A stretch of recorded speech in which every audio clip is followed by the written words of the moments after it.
안녕하세요. 법무부인 효연의 대표 변호사 김재곤입니다. 이번 시간에는 재건축에서 매도 청구에 관해서 알아보도록 하겠습니다. 재건축 사업이란 정비기반 시설은 양호하지만 노후 불량 건축물에 해당하는 공동주택이 밀접한 지역에서 주거환경을 개선하기 위한 사업입니다. 도시 및 주거환경정비법, 이게 이제 도시정비법이라고 하겠습니다. 이 도시정비법이 이제 전반적으로 규율을 하고 있습니다. 헌집 주면 새집 줄게 란 말 들어보셨죠? 이 정비구역 내에 있는 헌집들을 조합에다가 출자를 하고 새집을 받는 그런 사업이라 할 수 있죠. 재건축 사업이 아무리 이점이 있어도 여러 가지 사정으로 나는 새집도 싫으니까 팔고 떠나겠다 하는 사람도 있기 마련이죠. 이처럼 조합 설립 시부터 조합 설립에 참여를 거부한 토지 등 소유자를 토지 및 건물 소유자입니다. 미동의자라 하고 조합 설립에는 내가 참여했습니다. 그런데 분양을 받지 않고 현금 청산을 받고 나가려는 자를 현금 청산자라고 합니다. 이들에 대해서는 조합은 일정한 협의 및 최고 절차를 거쳐서 시가로 매수하는 내용의 매도 청구 소송을 제기해서 해결하게 되죠. 먼저 도시 및 주거환경정비법상 미동의자에 대한 매도 청구 절차에 대해서 알아보도록 하겠습니다. 매도 청구를 하려면 첫 번째로 동의 여부에 대한 회답을 촉구를 해야 됩니다. 재건축 사업의 사업 시행자, 이제 조합이 되겠죠. 조합은 사업 시행 계획 인가의 고시가 있은 날로부터 30일 이내에 조합 설립에 동의하지 않은 자, 그리고 시장 군수 등 토지주택공사 또는 신탁업자의 사업 시행자 지정에 동의하지 않은 자에게 조합 설립 또는 사업 시행자의 지정에 관한 동의 여부를 회답할 것을 서면으로 촉구해야 합니다. 회답 촉구는 반드시 서면으로 통지해야 하고 보통 이제 내용증명 우편이나 등기 우편으로 통지하게 되죠. 통지가 도달하기만 하면 이제 어떤 통지의 효력이 생기죠. 근데 내용증명이 이제 반송될 수도 있습니다. 그때는 다시 도달할 때까지 통지해야 되겠죠. 자, 두 번째, 회답 기한은 어떻게 되느냐. 자, 이렇게 동의 여부 회답을 촉구받은 토지 등 소유자가 촉구받은 날로부터 2개월 내에 회답을 해야 됩니다. 근데 2개월 내에 회답하지 않으면 어떻게 될까요? 그러면 토지 등 소유자는 조합 설립에 동의하지 않겠다는 뜻을 회답한 것으로 간주합니다. 세 번째, 매도 청구하는 절차입니다. 자, 이렇게 회답을 촉구했는데 2개월 동안 아무런 답이 없거나 동의하지 않겠다는 의사를 표시하면 사업 시행자인 조합은 그 기간이 만료된 때부터 2개월 내에 동의하지 않겠다는 의사를 표시한 토지 등 소유자한테 매도 청구를 할 수 있고, 또 건축물만 소유하는 자, 그리고 토지만 소유한 자에 대해서도 그 건축물 토지를 이제 매도할 것을 청구할 수가 있습니다. 토지 및 건물을 모두 소유한 사람만이 조합원 자격이 있고, 건축물만 소유하거나 토지만 소유한 사람은 조합 설립에 동의해도 조합원 자격이 없기 때문에 이렇게 매도 청구 대상자가 됩니다.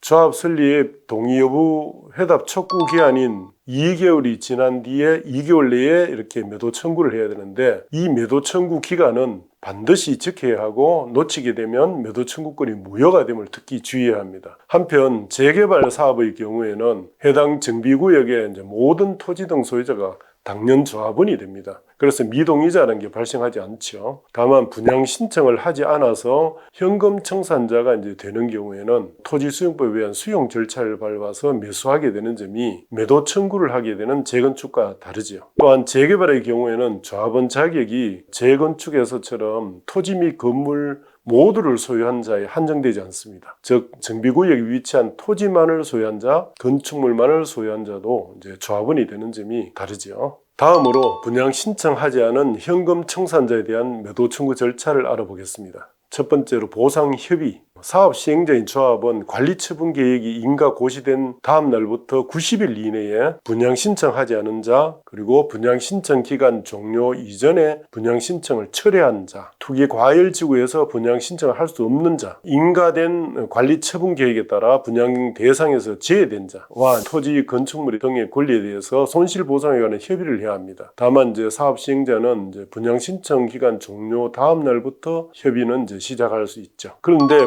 분양 신청을 했지만 분양 계약을 체결하지 않은 자는 어떠냐? 가 문제되는데, 이런 경우도 현금 청산자가 된다는 게 보통 조합 정관에 규정되어 있습니다. 대법원도 조합 정관에서 분양 계약을 체결하지 않은 조합원에 대해서 현금 청산 규정을 준용한다고 규정한 것은 관리처분 계획 인가 이후에라도 조합원 지위에서 이탈해서 현금 청산을 받을 기회를 추가로 부여하려는 취지이기 때문에 이게 두종법 위반이 아니다. 그래서 유효하다고 봤습니다. 그래서 이렇게 분양 신청을 했지만 분양 계약을 체결하지 않은 자도 현금 청산 대상자가 되고 이제 보상 협의를 해야 되겠죠. 사업 시행자가 위 규정에 따라서 토지 등 소유자의 토지 건축물 등 권리에 대해서 현금으로 청산하는 경우 청산 금액은 어떻게 정하느냐? 사업 시행자와 토지 등 소유자가 협의해서 정하게 됩니다. 그 다음 두 번째, 매도 청구하는 절차에 대해서 살펴보겠습니다. 사업 시행자인 조합은 위 규정에 따라 이제 협의가 성립되지 않으면 그 기간 만료일 다음 날부터 60일 이내, 2달이죠.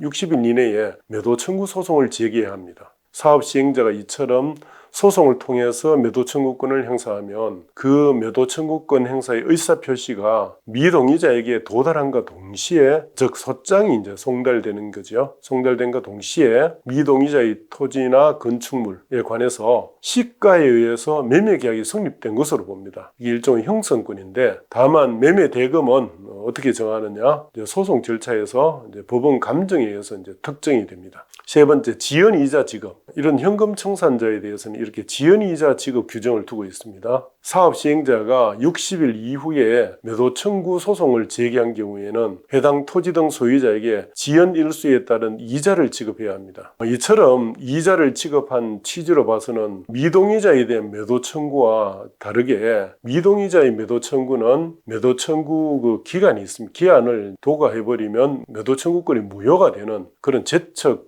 기간이라 할 수 있는데, 이 현금 청산자에 대한 매도 청구는 그와 달리 이렇게 지연이자를 규정하는 취지로 봐서는 이때의 매도 청구는 60일이라는 그 기한이 지나도 여전히 유효하다. 다만 이제 지연이자만 지급하면 된다. 그렇게 이해하시면 되겠습니다. 자, 그러면 지연일수에 따른 이자 이율에 대해서 한번 보겠습니다. 6개월 이내에 지연일수에 따른 이자 이율은 100분의 5입니다. 그럼 5%. 6개월을 초과해서 12개월 이내의 지연이 됐다. 그러면 이율이 100분의 10, 10%가 되죠. 지연 일수가 12개월을 초과하게 되면 이율이 100분의 15 해서 15%나 됩니다. 상당히 높은 이율이죠. 그러면 구체적인 매도 청구 소송 절차에 대해서 이제 살펴보겠습니다. 재건축조합은 미동의자나 현금 청산자에 대해서 위와 같은 요건이 갖춰지면 그들을 상대방으로 해서 법원에 매도 청구 소송을 제기하게 됩니다. 자, 소장에서는 어떻게 이제 표현을 하느냐? 미동의자 등은 매매대금, 즉 법원 감정가를 지급받은과 동시에 해당 부동산을 조합에 이전 등기하고 또 해당 부동산을 인도하라 하는 청구를 하게 됩니다. 이렇게 소송을 제기하기 전후에 이 해당 부동산을 미동의자가 처분하지 못하게 하기 위해서 보전 처분으로서 보통 처분금지 가처분을 해두는 게 원칙입니다. 자, 그러면 이제 소송을 제기하게 되면 보통 2, 3개월 후에 첫 변론기일이 열리게 되고, 조합에서는 첫 변론기일 이전이나 변론기일에 매매 대금에 대해서 시가 감정을 이제 법원에 신청합니다. 그러면 법원은 법원의 감정인 풀이 있습니다. 거기에서 선정한 감정인에게 시가 감정을 이제 시키게 되죠. 이때 시가란 뭐냐? 시가를 어떤 기준으로 산정하느냐의 문제인데, 매도 청구권을 행사할 당시의 객관적 거래 가격으로서 주택 재건축 사업이 시행된다는 것을 전제로 해서 재건축으로 인하여 발생할 것으로 예상되는 개발이익이 포함된 가격, 좀 길죠. 기본적으로 개발이익이 포함된 매도 청구권 행사 당시 객관적 거래 가격이다. 이렇게 이해하시면 되겠죠. 그러면 감정인은 해당 부동산에 이제 결국 매도 청구 당시의 시가, 즉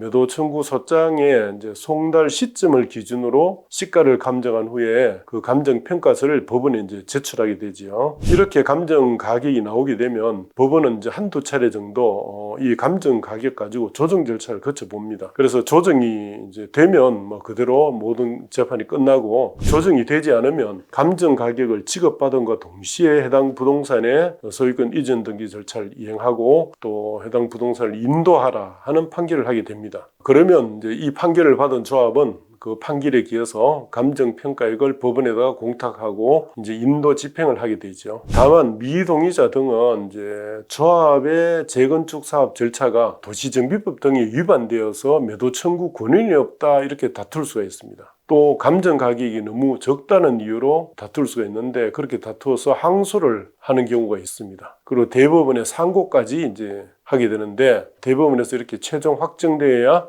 조합이 소유권 이전 등기를 할 수 있게 됩니다. 주택법에 의한 매도 청구와 달리 도시정비법에 의한 매도 청구는 1심 판결과 매매 대금 공탁만으로 분양 등 사업 진행에 지장이 없게 됩니다. 그래서 재건축에 있어서는 거의 말바뀌식으로 버티는 지주들이 거의 없죠. 그런데 이에 반해서 주택법에 의한 매도 청구에서는 토지주가 시세의 몇 배를 요구하면서 대법원까지 상고를 하게 되면 한 최대 2년 전후까지 소유권 이전이 안 됩니다. 그래서 철거도 할 수 없는 사유 때문에 실제 착공이 중요한 착공에 막대한 지장이 이제 처리되다 보니까 시행사들이 부득이 알박기식의 어떤 매도 대금을 요구하더라도 거의 1심 재판에서 다 들어줄 수밖에 없는 그런 점이 도시정비법에 의한 재건축과 다른 점이죠. 자, 다음 시간에는 재개발에서 현금 청산자에 대한 이제 수용 절차에 대해서 알아보겠습니다. 감사합니다.